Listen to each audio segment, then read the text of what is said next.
ભગવાનના ભક્તોના ચરિત્રો આખ્યાનો ગાવાથી આવા ભક્તોના આખ્યાન ગાય એનું અંતર નિર્મળ થાય.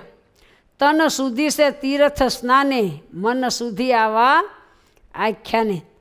આપણે દરરોજ ભગવાનના એકાંતિક ભક્ત એવા સ્ત્રી ભક્તોના આખ્યાનની વાતો કરીએ છીએ. તો આજે વાત કરવાની છે પીપળી ગામના એક મહાન ભક્તરાજ રામબા. ભગવાનના સાગરરૂપી રત્નાકર છે ને, એની અંદર તો અનેક વિરલ મોતીઓ પાક્યા છે. એમના રત્ન સમાન ભાલ પ્રદેશના પીપળી ગામના એક હતા રામબા. હવે આ રામબા છે ને, આમ તો એ દરબારની દીકરી હતા. જન્મથી જ સત્સંગ જીવમાં ખરેખરો ઉતરી ગયેલો રામબાને. અને મોટા ઉંમરલાયક થયા ત્યારે પીપળીની બાજુમાં ભાલમાં ગલિયાણા ગામ છે. આ ગામમાં રામબાઈનું સાસરું હતું. અને ઉંમર થતાં લગ્ન થયા, પરણીને સાસરે ગલિયાણા ગામમાં આવ્યા. પણ સાસરિયા સત્સંગના દ્વેષી, સ્વામિનારાયણનો ધર્મ એને ગમે નહીં, સ્વામિનારાયણનું વાંકું બોલે અને ભગવાનની નિંદા કરે, સત્સંગની નિંદા કરે. અને રામબાને તો સત્સંગ મુકાવે એટલું બધું દુઃખ આપવા માંડ્યા. આવી વિષમ પરિસ્થિતિમાં પણ રામબા શીરને સાથે સત્સંગ રાખતા. શીરને સાથે સત્સંગ રાખતા. એ વખતે તો આવું કાંઈ હતું નહીં. અને અત્યારે કોઈ આવું સહન ન કરે, પણ હસ્તે મોઢે બધું સહન કરતા, નિયમ ન મૂકે.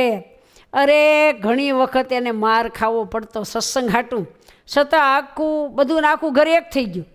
અને રામબા બિચારા એકલા, અને એકલા નિયમ ધર્મ પાળવાના, આચાર વિચાર સદાચાર, અને ઘરમાં કોઈ સત્સંગનો પક્ષ ન રાખે. એકલા સત્સંગી મહારાજનું અખંડ ભજન કરે, કીર્તન ગાયા કરે, ભગવાનને પ્રાર્થના કર્યા કરે. હે પ્રભુ, હે દયાળુ, મારા નિયમ ધર્મને મારો સત્સંગ ન જાય એવી કૃપા કરજો, આમ પ્રાર્થના કરે. અને જેનું કોઈ ન હોય ને, એના ભગવાન તો હોય જ. તે એક દિવસ રામબા છે ને ભગવાનને મનોમને પ્રાર્થના કરતા, હે નાથ, આજે હું કરું હું? હું તો અત્યારે દુઃખ દરિયામાં ડૂબી છું પ્રભુ. આ જમપુરી સમાના ઘરમાં મારે રહેવું કેમ? નહીં નિયમ, નહીં ધર્મ, નહીં દીવાબત્તી કરવાના, નહીં કોઈ પ્રકારના ભગવાનને પગે લાગવાનું. પ્રભુ પ્રભુ, હે દયાળુ, હું તમારી સત્સંગી છું. અને આવા દેશકાળમાં પ્રભુ મારો સત્સંગ છૂટે નહીં એવી કૃપા કરજો. હે પ્રભુ, મારી રક્ષા કરો, મારી રક્ષા કરો, આમ પ્રાર્થના કરે. વાલા મારે એક જ તારો ભીતર ભરોસો છે ભારી, રક્ષા કરજો પ્રભુ મારી. એમ રાત દિવસ કામકાજ કરતાં પ્રાર્થના કર્યા કરે છે. અબળા દાસી તમારી, લો પ્રભુ હવે આને બચાવી. આ દુનિયામાં નાથજી મારે એક તમારો છે સહારો, એક છે આશરો તારો. દુઃખ દરિયામાં ડૂબી ગઈ છું, નાથ મને ઉગારો. અરે મને જડતો નથી ક્યાંય કિનારો. આમ કગરી કરગરીને પ્રાર્થના કરે છે. વહેલા પધારો, હવે કરગરી કહું છું તને, હે પ્રભુ વહેલા પધારો, મને દર્શન આપો પ્રભુ, કામને ધામમાં તેડી જાઓ, કંઈક મારો સત્સંગ હચવાય, મારું ભજન થાય, આમાંથી મને કાઢો. એમ કામકાજ કરતાં રોજ પ્રાર્થના કરે.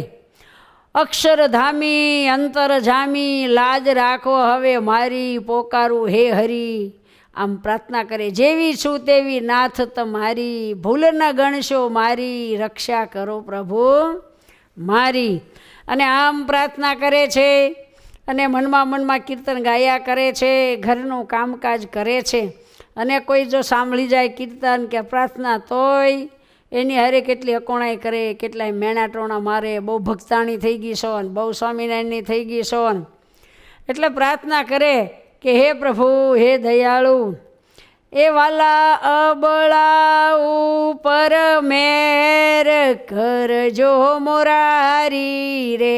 હું તો જન્મો જન્મની નાથ દાસી તમારી રે. મારા પ્રાણ તણા આધાર પ્રીતમ પ્યારા રે.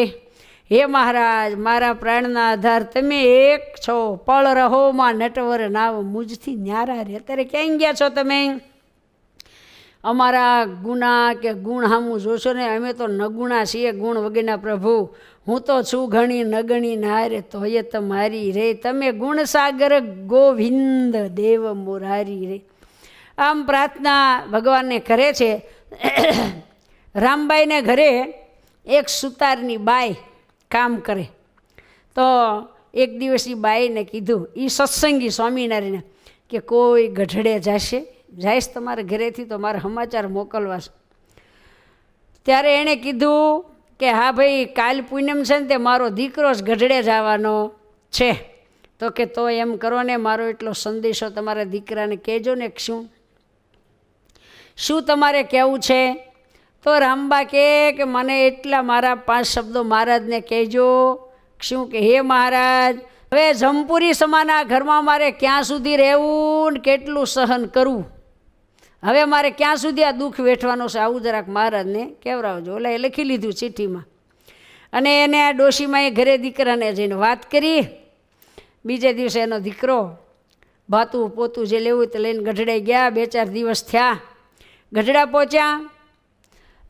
દાદા ખાચરના દરબારમાં મહારાજની દિવ્ય સભા છે. સંતો ભક્તોની સભા ભરાઈને બેઠી છે. ઓસરીમાં જીવબા, લાડુબા વગેરે બાઈઓની સભા છે. કથા વાર્તાની હેલી ચાલે છે. આ સુતાર ભક્ત ગયા, પગે લાગ્યા, દંડવત પ્રણામ કર્યા. મહારાજ કે હો આવો આવો ભગત, કે ગામથી આવ્યા? કે મહારાજ ગલિયાણાથી આવ્યો છું. સારું સારું લ્યો. 1-2 દી રોકાણા.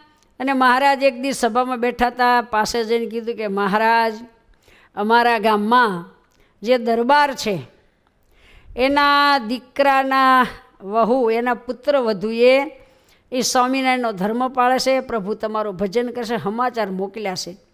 કે શું કીધું છે સમાચારમાં? કે પ્રભુ એવું કહેવરાયું છે કે આ જમપુરી જેવા ઘરમાં પ્રભુ મારે કેમ રહેવું, કેમ ધર્મ રાખો, તો પ્રભુ મારા દુઃખનો આરો ક્યારે આવશે? 2 દિવસ રહીને સુતાર ભક્ત તો ચાલતા 2-4 દિવસે પાછા આ ગલિયાણા ગામમાં આવ્યા. એની માને વાત કરી કે મહારાજે આવું કીધું છે. એની બા આવ્યા છે દરબારમાં. રામબા તો વાટ જ જોતા હતા. પૂછ્યું સમાચાર આવ્યા? તો કે મહારાજે જો એવું કીધું. શું કીધું? મહારાજે એમ કીધું કે રામબાઈ, કે બ્રાહ્મણ, ક્ષત્રિય, ગરાસ્યા આ બધા ઉચ્ચ વર્ણ કહેવાય. એટલે એ તો જીવે ત્યાં સુધી એને દુઃખ સહન કરવાનું હોય. આવી વાત કરી. આવી વાત સાંભળીને રામબાને તો મનમાં એમ થઈ ગયું કે ઓહો, હવે મારે છે ને સાબરમતીમાં પડી ભરતી આવે ને એટલે સીધું સાબરમતીમાં ધુબકો મારવો છે. મારા દેહનો અંત લાવી દેવો છે. અને પછી એ મહારાજના ધામમાં જઈને પછી મહારાજનું ભજન કરીશ, આવો વિચાર કર્યો છે. બીતા એક દી રામબાઈએ એના સાસુને કીધું કે બાજી, હવે મારે છે ને સાબરમતીમાં જ્યારે અમાસની ભરતી આવે ત્યારે મારે સાબરમતીમાં પડી અને મારું જીવન ટૂંકાવી નાખવું છે. બોલો, એ કેવો જમાનો હશે, કેવા વ્યક્તિઓ હશે. સાસુ સસરાએ શું કીધું? કાંઈ વાંધો નહીં, એ જેવી તમારી ઈચ્છા.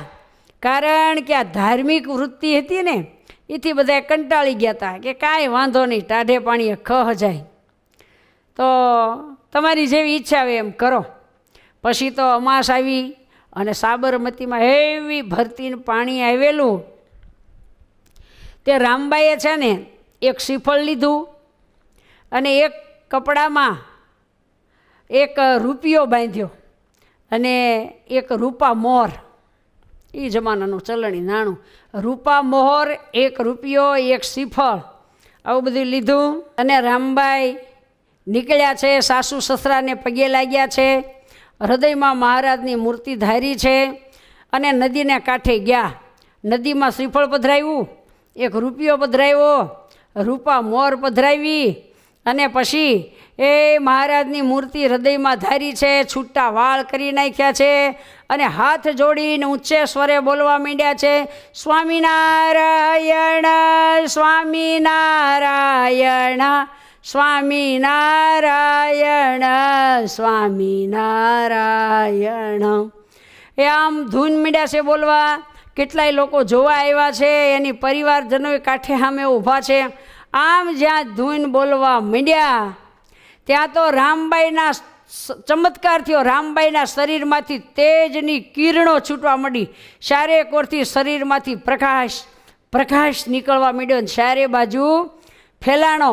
ત્યારે એના સાસુ સસરાને પરિવારજનોને એમ થયું કે આ હા હા, આવી એક મહાન વ્યક્તિ, આવી એક સતી, એને અમે સાબરમતીમાં પડવા જવા માટે ના ન પાડી, અટકાવ્યા નહીં.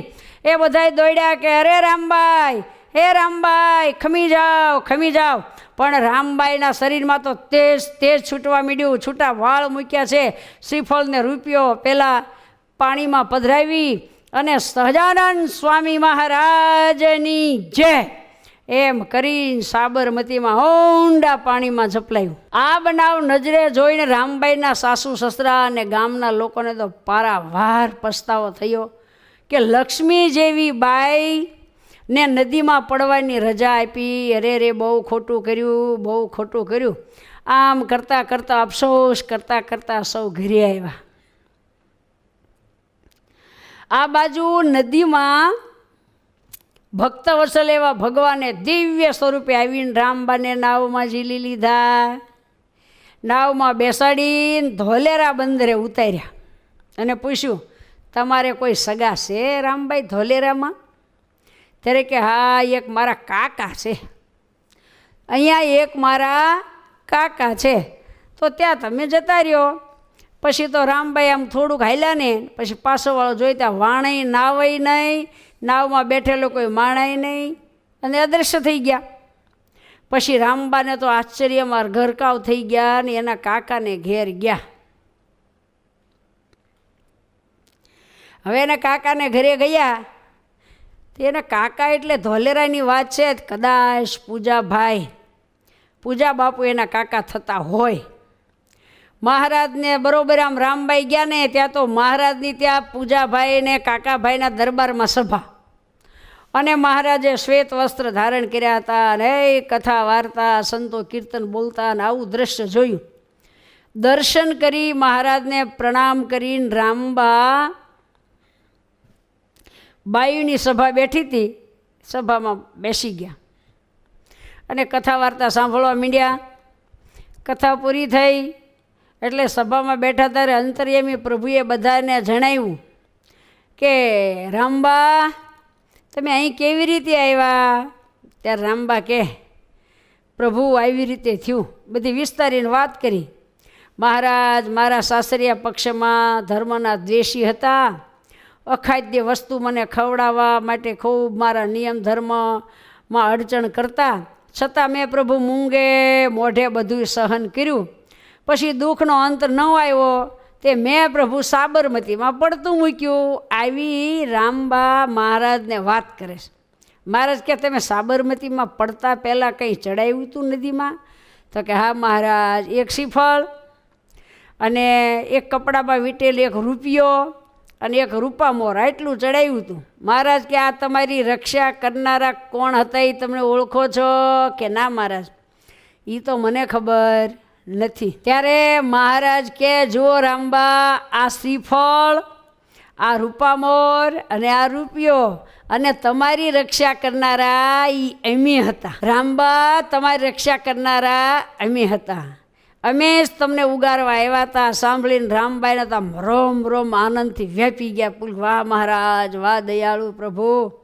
આંખોમાં તો અશ્રુની ધારા થઈ. વૃત્તિ પ્રભુની મૂર્તિમાં ખેંચાઈ ગઈ. ભક્તવત્સલ ભગવાને રામબાઈની રક્ષા કરીને પોતાની પાસે લીધા. જેની ભગવાન રક્ષા કરે એની શું વાત કરવી. પછી રામબા ત્યાં રહ્યા છે ધોલેરામાં. ધૂન ભજન કરીને બ્રહ્મ ભાવ સિદ્ધ કર્યો અને પછી તો દેહ ભાવ ટાળીને બ્રહ્મરૂપ થઈ ગયા અને ખૂબ મહારાજનું ભજન કર્યું અને પછી ભગવાનના ધામને પામી ગયા આ પીપળીના રામબાઈ. પછી તેના સાસુ સસરાને જમપુરી દેખાડી હો. આમ એક દી એને જમપુરી દેખાડી. એ જમપુરીમાં કેવા જમ ને કેવા માર મારે. ધર્મરાજાએ એમ કીધું કે હવે સ્વામિનારાયણનો આશરો કરો, નહીંતર આ જમપુરીમાં કાયમ રહેવાનું છે, આવા દુઃખો ભોગવવા પડશે. પછી રામબાના દરેક પરિવારજનોએ સંતોનો આશરો કરીને સ્વામિનારાયણ ભગવાનના આશ્રિત બન્યા, ભગવાનનું શરણું સ્વીકાર્યું, ભજન કર્યું. આખો પરિવાર સત્સંગી થયો રામબા વૈયા ગયા પછી, અને પછી બધાએ ભગવાનના ધામને પામ્યા. એ આવા મહામુક્ત આ પીપળી ગામના એક રામબા થઈ ગયા. આવા ભક્તો થઈ ગયા. ઘણાએ સહન કર્યું અને મહારાજે રક્ષા પણ કરી. એવા સર્વોપરી ભગવાન સ્વામિનારાયણ. વાલા બહેનો, એ ભગવાનના આપણે આશ્રિત છીએ, માટે આવા ભક્તો સત્સંગ રાખતા, નિયમ પાળતા. કંઈ મુશ્કેલી આવે, કંઈ અડચણ આવે તો હિંમત નહીં હારવાની, અને કોઈ ભોગે ધર્મ કે ભગવાનને મૂકવાના નહીં. આવા સ્ત્રી ભક્તો થયા જુઓ, પણ કોઈએ ભગવાન મૂક્યા નથી. માટે ભગવાનનું જે ભજન કરે તો એની રક્ષામાં હંમેશા ભગવાન હાજર ને હાજર જ હોય છે. માટે મહારાજનો સર્વોપરી મહિમા જાણી અને ખૂબ ભજન કરવું, એ સત્સંગ મળવો ઘણો દુર્લભ છે. ભગવાનની દયાથી આપણને આ દિવ્ય સત્સંગ મળ્યો છે, માટે જતન કરીને જાળવીને અખંડ ભજન કરવું. અસ્તુ. જય સ્વામિનારાયણ.